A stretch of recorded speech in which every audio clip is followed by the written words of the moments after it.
O que nós precisamos? Nos acostumar a viver um degrau abaixo, adotar um estilo de vida um pouquinho mais simples, não para empobrecer nossas escolhas.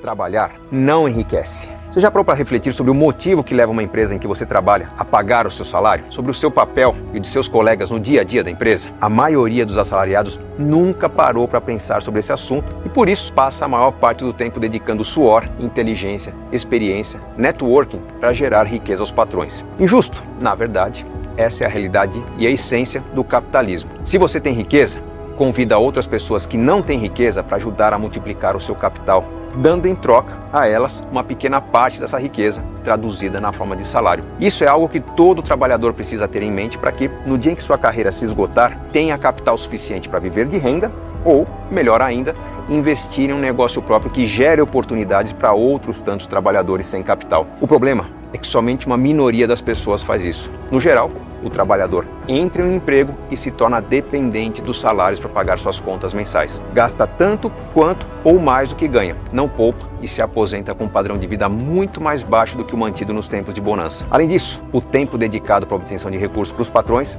rouba o tempo que o trabalhador poderia dedicar à família, à saúde, às relações e até mesmo aos estudos que poderiam fazer seu trabalho evoluir e aumentar sua possibilidade de riqueza. Por essa lógica, em vez de renda, prefiro definir o salário como uma indenização ao trabalhador pelo tempo dedicado ao enriquecimento do patrão. Tem nada errado com isso. Um caminho que só pode ser mudado a partir do momento em que você passa a construir um patrimônio que gere lucros. As pessoas precisam de emprego para conseguir recursos, mas, ao mesmo tempo, precisam criar projetos de longo prazo que envolvam a acumulação de parte dos ganhos para que um dia possam abandonar o emprego e dedicar seu tempo para o crescimento da própria riqueza, seja por investimentos financeiros, seja na abertura do negócio próprio. Entender o ganho dos investimentos como renda e o salário como indenização é a forma como pensam as pessoas que enriquecem. Então, se você quer realmente enriquecer, não trabalhe pelo dinheiro. Deixe que ele trabalhe para você. Quando me perguntam qual é o passo a passo do planejamento financeiro, na verdade eu desanimo um pouco as pessoas, porque eu deixo claro que não é tão simples como muita gente prega. Do tipo, olha, monte uma carteira de investimentos, uma parte em renda variável, uma parte em fundos imobiliários, uma parte em renda fixa e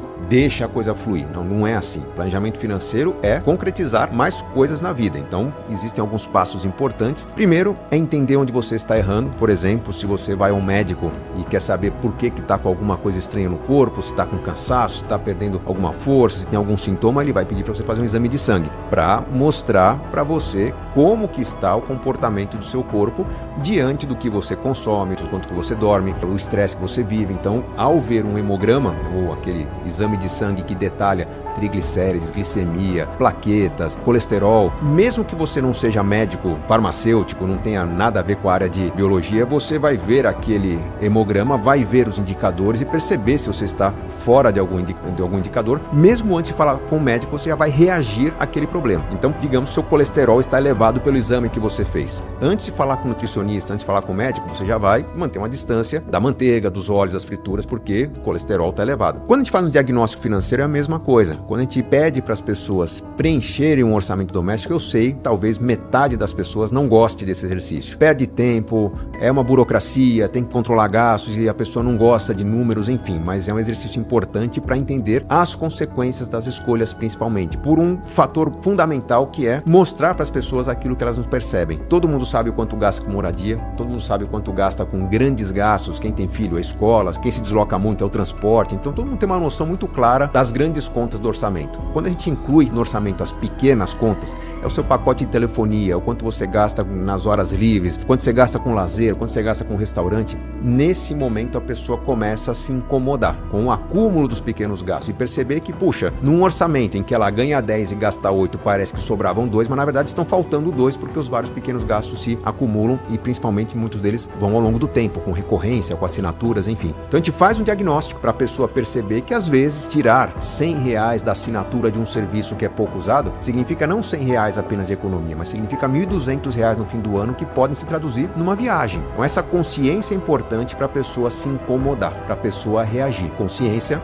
gera desconforto e esse desconforto é o elemento fundamental para a ação que nós precisamos de transformação. Entendido bem o presente, nós temos que fazer agora um mapa do objetivo que nós queremos alcançar. Esquece o orçamento que a pessoa tem, vamos lapidar um orçamento ideal. Com aquilo que ela ganha, onde que pessoas pessoas que ganham o que ela ganham vivem bem? Ou como que pessoas que ganham o que ela ganham vivem com qualidade, com experiências, construindo sonhos? Então, qual seria o orçamento ideal? E aí há uma série de estratégias para fazer com que o orçamento atual migre para o ideal. Até aí não temos um planejamento completo, nós temos uma estrutura sendo construída para um padrão ideal para que se concretize mais sonhos na vida. Depois disso, nós vamos lapidar os grandes sonhos, pensar em sonhos mesmo, não é independência financeira. Não é viver lá na frente com o mesmo que você ganha hoje. Além da independência financeira, viver numa casa confortável, poder fazer um curso que a pessoa quer fazer, poder doar para as causas que ela acredita. Se ela faz questão de doar para a igreja dela, vai doar para a igreja. Então tudo aquilo que torna a pessoa íntegra com aquilo que é importante para ela, o que faz ela se sentir um ser humano completo, vai entrar no planejamento. E aí, ao colocar numa planilha qual o esforço que ela precisa fazer para alcançar esses objetivos, vem um primeiro choque. Muitos sonhos sendo construídos parece sempre um projeto inviável.